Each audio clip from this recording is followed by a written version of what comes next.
Ben Carson's life story continues to inspire people around the country. In fact, just yesterday, it inspired some fifth graders to shame the stupidest one amongst them.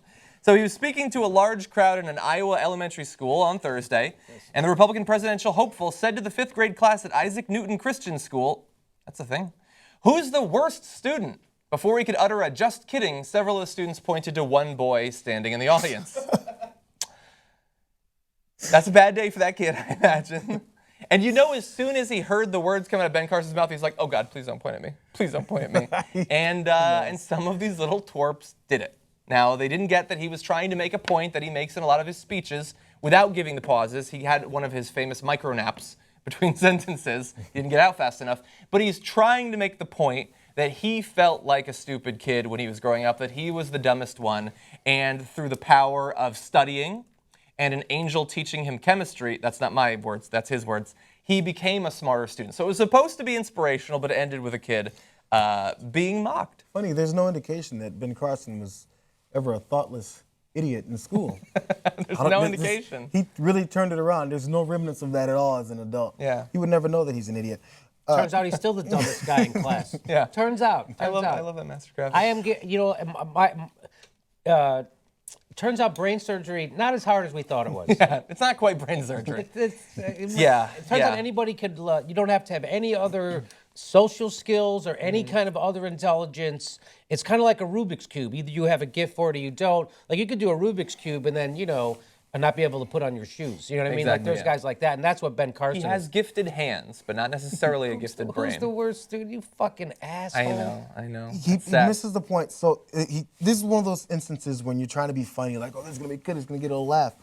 Michelle Obama does the initiatives at school, Move It, and gets them dances with the kids, make sure they lose weight. Yeah.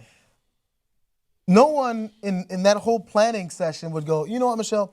Go in and say, who's the fat ass in the room? It's the equivalent of that. And be like, put him in front. You're going to dance with me. And they would think, oh, yeah, the fat kid gets to dance with the first lady. How lucky is the fat kid? That is. Yeah. That is pretty cool. That is a great analogy. That is a great Hey, analogy. who's the fattest kid at school? I'm just kidding. What? Yeah. Just think we all know there is a fattest one. We all know there is a dumbest one. Yeah. And everyone knows who and then you say that shit? Wow. Wow. Somebody left a sponge in Ben Carson's brain. It was probably Ben Carson. Yeah. Trust yourself. But then he had some crackers and hummus with the kids. He did say that.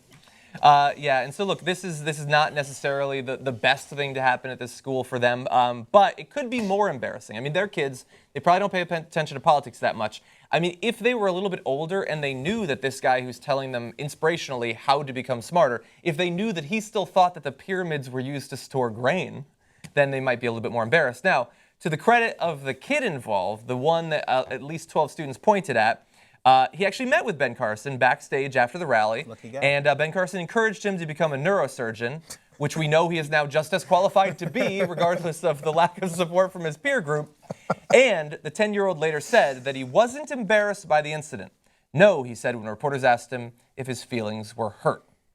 That is a brave kid who is probably going to have weird, anxious tics for the rest of his life. I'm willing to believe the kid, but I'm just saying, if I was the kid, and then the reporters circle and say, were your feelings hurt when the presidential candidate made everyone point to you? I'd go, no. Of course you're going to say that. You'd say no, and then turn so that the tear falls and they don't see it. I would have been devastated as a kid if they pointed me out and said that. If I was that kid's dad, I would request a meeting with Ben Carson, and then I would slap him as hard as I could in his face. Oh, God, yeah. I would slap Ben Carson as hard as I wouldn't punch him, but I would slap. There's a lot of, because if he cries about a slap, you're like, all right, slaps you, what are you, little bitch? Yeah. Right? But slaps. Now, imagine back in the day, if that had been Ben Carson, he would have been so pissed, he might have stabbed somebody. He might have stabbed somebody in the belt buckle. Yeah. Thankfully, in the belt buckle. They pointed out that I was the dumbest kid in school. So I hit him with a tire iron.